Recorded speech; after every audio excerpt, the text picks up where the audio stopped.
নমস্কার, আপনারা সবাই কেমন আছেন? আমার ছোট্ট একটি ব্লগে আপনাদের জানাই সবাইকে স্বাগত। আর সকাল সকাল খাওয়া দাওয়া ব্রেকফাস্ট হয়ে গেছে। এবার লেগে পড়েছি নিজের শখের জিনিস করার জন্য। বোতলটাকে প্রথমে একটু কালার করে নিচ্ছি, হোয়াইট কালার দিয়ে এটাকে শুকিয়ে আবার ডবল বার কোট মারবো।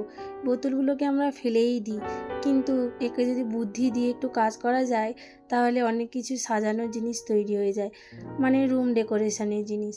তাই ডবল বার ওটাকে আমি হোয়াইট কালার মারছি আবার একবার।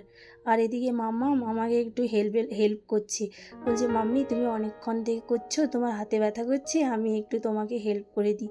কিন্তু ওর শরীরটা ভীষণই খারাপ, ও খুব কাশি হচ্ছে। দেখুন এই যে ও হেয়ার ড্রায়ার দিয়ে আমার বোতলটাকে শুকিয়ে দিচ্ছে। শোকাতে শোকাতে বলছে, মাম্মি আমি কত কাজ করে দিই বলো তোমার? আমি বলছি হ্যাঁ, তুমি তো আমাকে অনেক কাজ করে দাও, শুধু কাজের বদলে আমাকে আরও একটু বেশিই কাজ করতে হয়। হোয়াইট কালারটা দিয়ে এবার একটু খয়েরি কালার দিচ্ছি। খয়েরি কালারটা দিয়ে দেখলাম যে তেমন একটা ভালো লাগছে না, তাই জন্য খয়েরি কালারের সঙ্গে একটু রেড কালার মিক্সড করে আবার কালারটা মানে ওই কালারের ওপরে আবার চাপাবো, দেখি কেমন লাগে।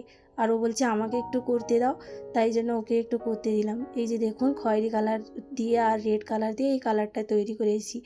এর উপরে আবার একটুখানি ওই ইয়েলো কালার করেছি। আর দুপুরবেলা খাওয়া দাওয়ার পর মাম্মামের শরীরটা ভীষণ খারাপ। হ্যাঁ, এত কাশছে যে বাচ্চা ঘুমোতেই পারছে না, কেসে কেসে বুকে খুব ব্যথা হচ্ছে। তাই তুরন্ত ওকে হসপিটালে নিয়ে গেলাম। হসপিটালে ডাক্তার তখন চাইল্ড স্পেশালিস্ট ছিল না, বললো যে একটু পরে মানে তার পরের দিন আসতে। তাই জন্য আমরা একটু মানে যে ওপিডিতে যে ছিল ওনাকে দেখিয়ে তারপরে বাইরে গাড়ির জন্য আমরা ওয়েট করছিলাম। গার্ডেনটা কি সুন্দর লাগছে, চারদিক পরিষ্কার পরিচ্ছন্ন, একটা মানে কিচ্ছু পড়েনি।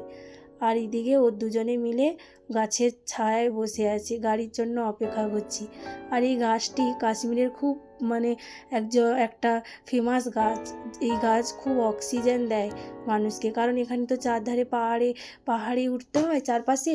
তো এই গাছটার সাহায্যে মানুষের অক্সিজেন নিতে খুব সুবিধা হয়। কিন্তু এই গাছগুলো যে কি পুরনো তা কি বলবো, খুবই পুরনো, মানে হিসাবই করা যায় না। তারপর বাড়ি এসে মাম্মাম একটু রেস্ট নিয়ে আবার একটু পার্কে খেলা করছিল। আমি বলছি ধীরে ধীরে খেলা কর, এখানেও পার্কেও এই গাছটি আছে। আবার শীতকালে পুরো শুকিয়ে যায়। হ্যাঁ, তখন মনে হয় যে গাছটা মনে হয় মরেই গেছে, কিন্তু না, এখানে শীতকালে সব পাতা ঝরে যায় এইভাবেই। গাছটা দেখেও খুব সুন্দর লাগছে, আর এত সুন্দর ঠান্ডা বাতাস দেয় যে কি বলবো। আর এদিকে দেখো দুটো বাচ্চা এত জোরে জোরে ঝুলা ঝুলছে, দিয়ে মনে হচ্ছে যে মানে আমাদেরই তাই ভয় লাগছে। ওদেরকে বলছি যে এত জোরে জোরে ঝুলিস না, আর নেমে পড়, বলছি না আমাদের মজা আসছে। কী যে করবে বাচ্চা কাচ্চা। আজকে তাহলে আসি, নমস্কার।